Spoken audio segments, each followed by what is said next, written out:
सुखाचे दिल्या घेतल्याचे अंत हे काळीचे नाही कोणी. अंतकाळी कोणीच कोणाचं नाही. या जगामध्ये जन्माला आल्यानंतर आपण म्हणतो आई वडील फक्त आपले आहेत. एखादा मुलगा अपंग असू द्या, 2 मुलं असू द्या आई वडिलांना, एखादा मुलगा अपंग असू द्या, एखादा मुलगा मोतीमंद असू द्या, पण चांगल्या मुलाकडे लक्ष न देता आई वडील अपंग मुलाकडे, मतिमंद मुलाकडे लक्ष देतात का? त्यांना माहिती आहे चांगला मुलगा समाजामध्ये वाईट मार्गाला जाणार नाही. तो चांगला आहे असं नाही, तो चांगला आहे म्हणून त्याच्याकडे लक्ष देत नाही, लक्ष त्याच्याकडेही असतं. पण एखादा मुलगा जर गरीब असेल, एखादा श्रीमंत असेल, तर आई वडिलांचं लक्ष गरीबाकडे असतं. अरे ते म्हणतात अरे त्याची परिस्थिती चांगली आहे, धाकट्याची परिस्थिती थोडी बेताची आहे. आणि मग आई वडिलांचा जीव त्याच्यासाठी तुटतो. आईला दोन्हीही मुलं सारखी असतात. अपवाद जर आईला एकच मुलगा असेल आई वडिलांना, तर त्या मुलासाठी आपल्या आयुष्याचं रान करतात मायबाप. बघा एक प्रसंग तुमच्या डोळ्यासमोर सांगून जाईल. माझ्या वाचनात आलेली गोष्ट आहे.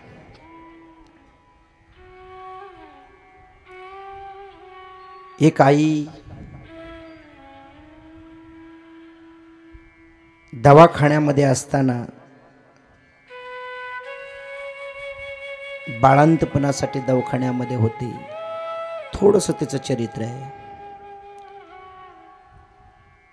अर्ध्या वयामध्ये नवरा गेला. नवरा गेल्यानंतर आई वडिलांनी सांभाळ केला. पोटामध्ये नवऱ्याचा गर्भ वाढतोय. 9 महिने पूर्ण झाले. दवाखान्यामध्ये त्या मातेला नेण्यात आलं. दवाखान्यामध्ये नेल्यानंतर त्या आईच्या पोटी एक मुलगा जन्माला आला. पण दुर्दैव पहा, आयुष्यभर कष्ट केले, नवऱ्यानं अर्ध्यात साथ सोडली.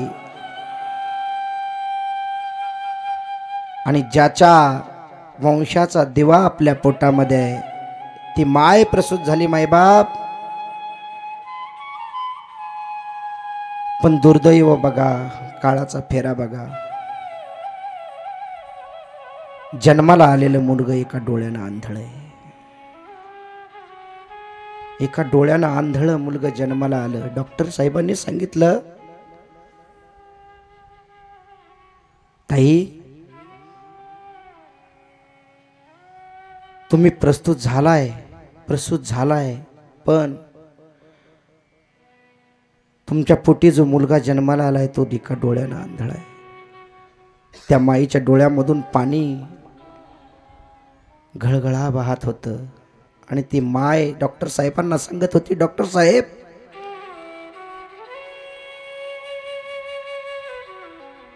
अर्ध्या वयामध्ये नवरा गेला, त्या नवऱ्याचा अंश माझ्या पोटामध्ये होता. नवरा गेला याचं दुःख झालं,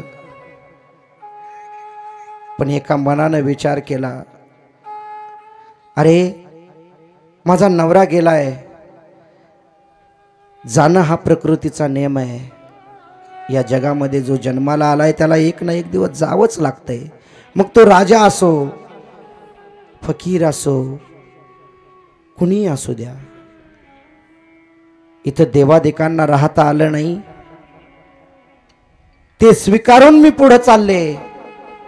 डॉक्टर साहेब, हा गर्भ माझ्या पोटामध्ये वाढतोय, क्षणभर याचा आनंद मला वाटला. अरे माझ्या म्हातारपणाची काठी, माझ्या काळजाचा तुकडा माझ्या पोटामध्ये आहे. क्षणभर आनंद झाला त्या माईला. पण प्रसूत झाल्यानंतर एका डोळ्यानं मुलगा आंधळा आहे म्हणून डोळ्यातून अश्रू येतात. डॉक्टर साहेब, काय चुकलं असेल माझं? काय माझ्या प्रारब्धाचे भोग आहेत? बघा, एका आईचं अंतकरण किती कोमल असतंय. त्या आईनं डॉक्टर साहेबांना सांगितलं, डॉक्टर साहेब, विधीच्या नियमाला पालटून तर मी जाऊ शकत नाही डॉक्टर साहेब, पण ऐका ना डॉक्टर साहेब, ऐका ना दादा, ऐका ना, याच्यावर काही शस्त्रक्रिया करून काहीतरी मार्ग काढा. डॉक्टर साहेबांनी सांगितलं, या जगामध्ये अशक्य काहीच नाही माई, या जगामध्ये अशक्य काहीच नाही.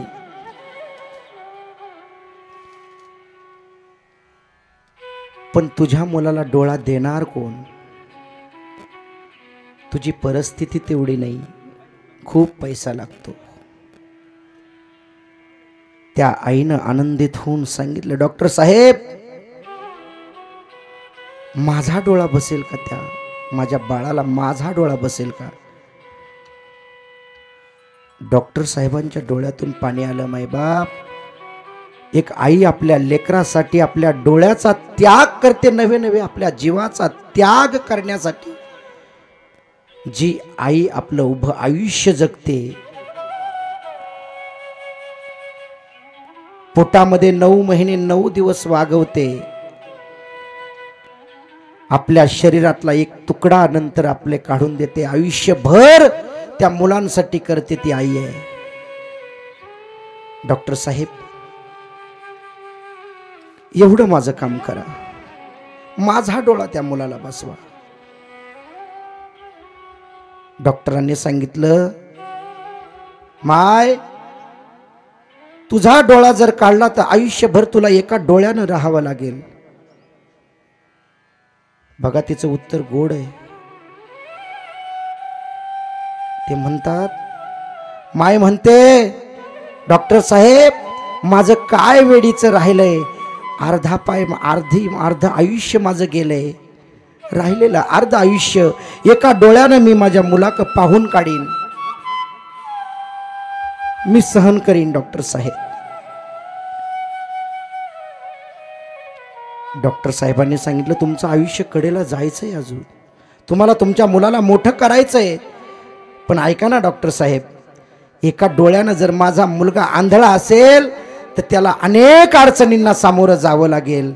पुढे भविष्यात त्याला अनेक अडचणींना सामोरं जावं लागेल. डॉक्टर साहेब, काही करा पण डोळा बसवा. डॉक्टर साहेबांनी ते मान्य केलं आणि त्या मुलाला डोळा बसवला. शस्त्रक्रिया झाली, डोळा बसवला. आईचा डोळा त्या मुलाला गेला आणि बघा, दोन्ही डोळ्यानं तो मुलगा पाहू लागला. पण आई एका डोळ्यानं आंधळी झाली. कुणासाठी? कुणासाठी आई आंधळी झाली? त्या एकुलत्या एका मुलासाठी आई आंधळी झाली. मुलगा लहानाचा मोठा होऊ लागला. पहिलीमध्ये गेला मुलगा. पहिली दुसरीला गेल्यानंतर थोडंसं कळायला लागलं. मित्रांना चिडवायला सुरुवात केली, अरे तू एका आंधळीचा मुलगा आहेस, एका आंधळीचा मुलगा आहे. मुलाच्या मनामध्ये तिरस्कार निर्माण झाला. मायबाप, एवढा तिरस्कार निर्माण झाला. काय आपण या आंधळ्या आईच्या पोटी जन्माला आलो? नसतो आलो तर बरं झालं असतं. काय या आंधळ्या आईच्या पोटी जन्माला येऊन उपयोग काय?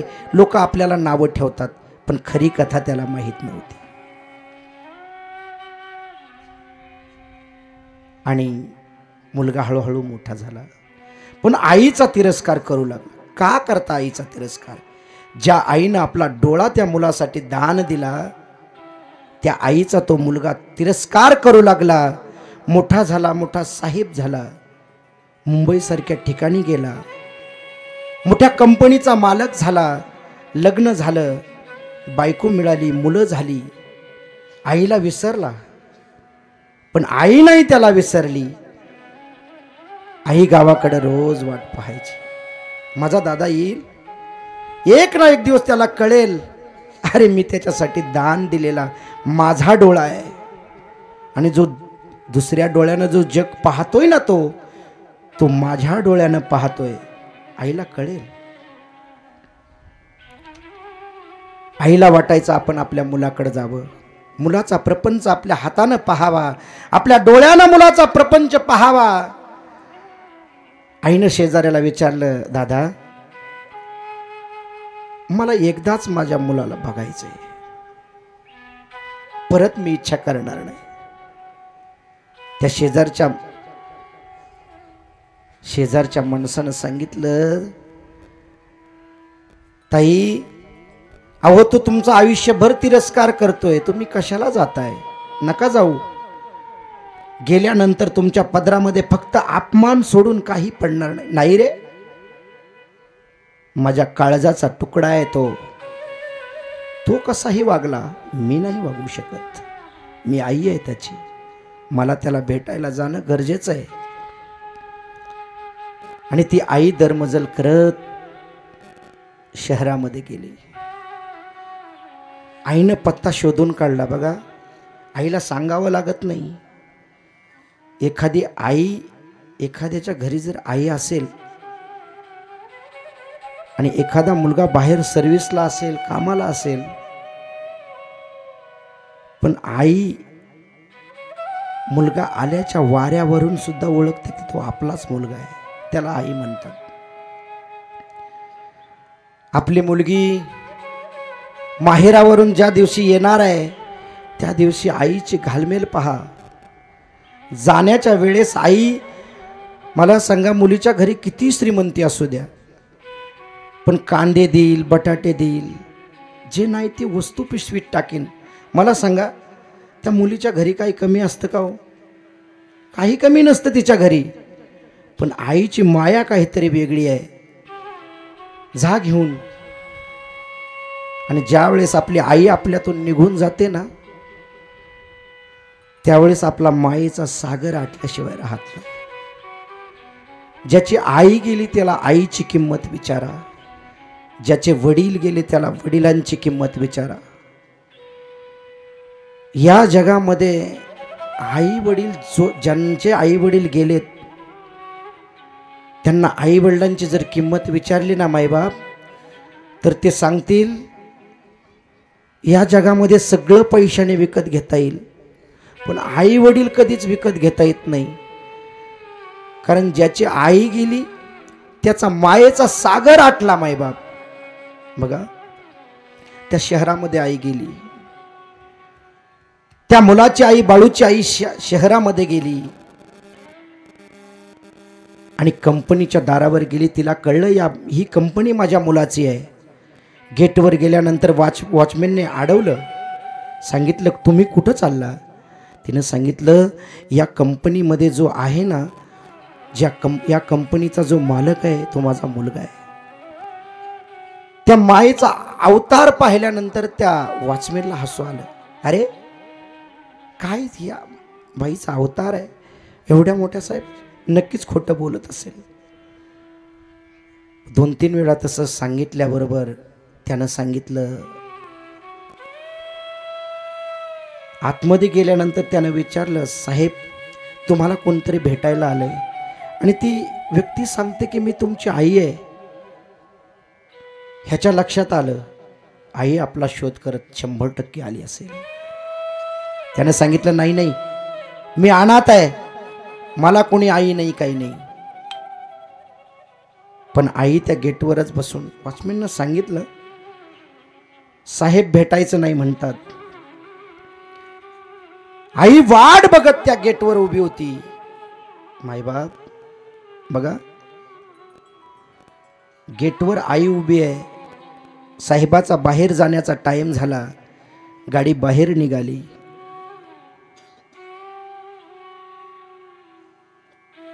त्या मुलानं आईकडे पाहिलं सुद्धा नाही मायबाप. का?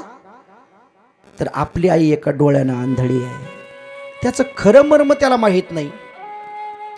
आणि माहीत असू नसो पण आई आई आहे. डोळ्यानं आंधळी असली तरी जगापेक्षा भगवंतापेक्षा डोळ्यानं आंधळी असू द्या आपली आई, पायानं पांगळी असू द्या, अपंग असू द्या, पण जगापेक्षा श्रेष्ठ आहे ती आपली आई आहे.